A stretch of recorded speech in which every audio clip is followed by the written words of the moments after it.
할렐루야. 행복한 정시의 기도 시간입니다. 우리는 세상에 살면서 되는 것보다 안 되는 날이 더 많았고, 우리가 할 수 있는 것보다 못하는 일이 너무나 많았습니다. 그리고 우리는 내가 한 만큼 우리가 얻을 수도 없고, 내가 수고한 만큼 인정받지도 못하고, 늘 때로는 상처받고 외롭고, 또 우리 마음이 우울할 때가 너무나 많았을 것입니다. 그러나 하나님은 우리를 그냥 놔두지 아니하시고 이 땅에 찾아오셔서 하나님의 아들 예수 그리스도가 우리를 대속하시고 우리 대신 고난도 지시고, 그리고 3일 만에 부활하셔서 우리를 하나님의 자녀로 처음부터 그렇게 서밋으로 약속하셨습니다. 하나님의 성령으로 충만한 시간 되길 바랍니다. 창세기 하나님 말씀은 창세기 1장 27절 28절입니다. 하나님이 우리를 어떻게 지으셨는지 잠시 보겠습니다. 하나님이 자기 형상 곧 하나님의 형상대로 사람을 창조하시되 남자와 여자를 창조하시고 하나님이 그들에게 복을 주시며 하나님이 그들에게 이르시되 생육하고 번성하고 땅에 충만하라. 땅을 정복하라. 바다의 물고기와 하늘의 새와 땅에 움직이는 모든 생물을 다스리라 하시니라. 아멘.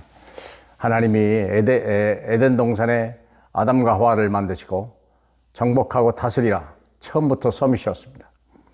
그렇기 때문에 우리에게 주신 축까지 우리 영적 서밋으로서의 삶을, 인생을 시작할 때 무엇이 중요하냐면, 제일 중요한 것이 하나님이 언약을 우리에게 주셨다는 거예요. 나를 하나님의 형상으로 만드시고 하나님의 자녀시며 그리고 정복하고 다스리라 말씀하셨습니다. 그리고 하나님은 우리에게 아브라함을 통하여 내 이름을 창대하게 하리라. 내 씨로 말미암아 천하 만민이 복을 받게 하리라.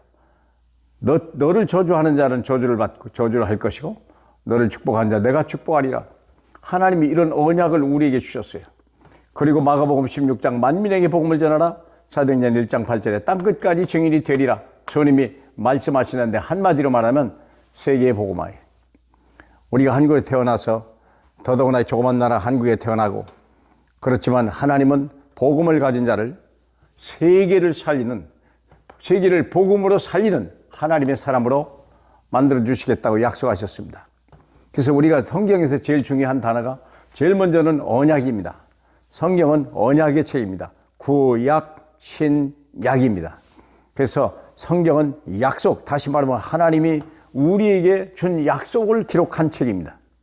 그런데 이게 언제 우리냐면 창세기 3장 사건에 보면 에덴 동산에서 마귀의 미혹을 받아서 하나님의 말씀을 버려버리고 하나님을 떠난 사건이 나요.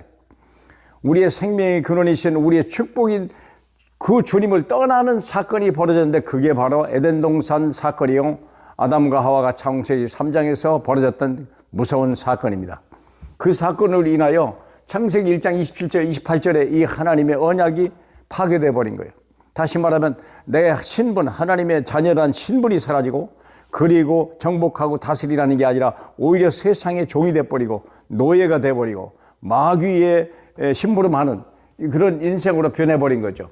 이 문제를 해결하시려고 하나님이 제일 첫 번째 주신 하나님의 복음이 뭐냐면, 여인의 후손이 뱀의 머리를 상하게 할 것이다. 처음부터. 그리고 바로 주셨습니다. 어린 양의 피를 바르라. 그리하면 모든 재앙이, 모든 흑암의 권세에서 자유하게 하리라. 죄와 사망의 법에서 내가 너를 자유하리라 약속했죠. 이 복음입니다. 이사야 7장 14절 여인이 처녀가 잉태하여 아이를 낳으리니 그 이름을 임마누엘이라 하라. 마침내 이 땅에 오셨어요. 그리스도시라고 했어요. 예수가 이 땅에 그리스도로 오셔서 십자가에서 고린도전서 15장 4절로 5절에 보니까 그는 말씀대로 죽으시고 말씀대로 부활하셔서 그리스도 되심을 만민에 나타나게 해줘요. 이것이 바로 복음입니다. 예수가 그리스도 되신다고 하는 사실이. 그래서 이 복음을 가진 자는 언약을 회복하는 겁니다.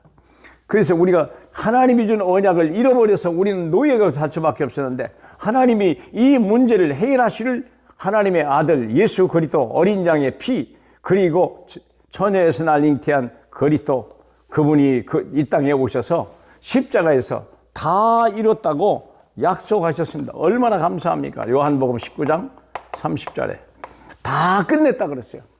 그렇기 때문에 우리는 이제부터 이 언약을 가지고 복음 안에서 언약의 여정을 가야 돼요. 누구든지 마찬가지예요. 이걸 보고 바로 출애굽이라고 말하고, 우리는 이 가나안 정복, 이 언약 성취를 구약에서는 가나안 정복이라고 그렇게 가르쳐주고 예표로 얘기하고 있죠. 가나안만 정복이겠습니까? 바벨론도 아수르도 로마도 정복하라고 주님이 했고, 오늘 이 시대는 미국과 유럽을 정복하라 말씀하셨습니다. 복음으로. 그러면 우리는 이 복음을 가지고 예수 믿고 구원받은 사람들이 어디로 가야 되냐? 언약의 여정, 세계복음을 향해 달려가야 돼요. 창세기 12장 1절로 3절에 보니까 아브라함이 이 언약의 말씀을 붙들고 따라갔더라 그랬어요. 어디로? 내가 지시할 땅으로. 그러니까 우리도 이 하나님의 언약을 붙들고 이 복음을 가지고 세계복음화의 언약을 향하여 우리는 나그네 길을 가는 거예요. 이걸 보고 언약의 여정이라고 합니다. 그래서 우리는 하나님의 자녀지만 언약 성취를 잃어버리면 우리는 증거가 없어요. 그래서 우리 강단에서 우리가 할 일이 뭐냐면, 교회에서 할 일이 뭐냐면 복음을 가르쳐 주는데 말씀과 기도와 전도를 가르쳐 줘야 됩니다. 이걸 하루도 빠지 않고, 이걸 하나님이 모세는 성막을 지어놓고 거기에 이 세 가지를 매일 쉬지 마라 얘기했죠. 떡상을 갖다 놓고 하나님의 그 회막에다가 떡상을 갖다 놓고, 그리고 향단을 갖다 놓고, 그리고 등대를 갖다 놔라. 불이 꺼지지 않고 기도가 쉬지 않게 하고 떡이 항상 놓여 있으라고 했어요. 생명의 말씀과 기도의 향과 우리가 또 생명의 빛을 비춰주는 이 사역을 계속하면 어떤 역사를 하냐면, 하나님이 우리에게 영력과 지력과 체력과 재력과 인력을 우리에게 주신다고 약속했어요. 이것을 받은 사람이 아브라함이 그랬고, 야곱이 그랬고, 이삭이 그랬어요. 다 이들은요 거부였어요. 이들은요 아무것도 없이 했지만 언약을 붙들고 거부했어요. 창세기 13장을 보니까 아브라함은요 모든 것을 다 잃어버리는데도 불구하고 318명의 가신을 거느릴 만큼 그것은 하나님의 말씀을 붙들고 기도하면서 가나안 정복, 모든 사람에게 그리스도를 말할 수밖에 없는 사명을 가질 때 5가지 힘이 나타나고 언약은 성취되는 것입니다. 사랑하는 여러분, 이게 바로 신앙이고, 우리가 교회에서 할 일이요, 여러분의 직장에서 할 일이요, 우리 자녀들에게 이 언약을 전달하는 하나님의 사람으로 우리가 살아갈 때 저와 여러분은 하나님이 쓰시는 서밋이 되는 것입니다. 그래서 이런 응답, 이런 축복 누리시길 주님의 이름으로 축복합니다. 할렐루야. 하나님, 이 행복한 정식기도 시간에 진실로 복음을 발견하고 세계복음화의 언약 속에서 매일매일 말씀과 기도와 전도가 우리의 삶이 되게 하고, 하나님 언제 누구를 만나도 이 포럼하기에 바쁜 저희 되게 하시고, 우리 하나님 흑암이 무너지고 생명이 사는 역사를 우리로 보게 하여 주시옵소서. 오늘도 서밋의 하루를 살 수 있도록 허락하신 우리 주 예수 그리스도의 이름으로 감사하며 기도합니다. 아멘.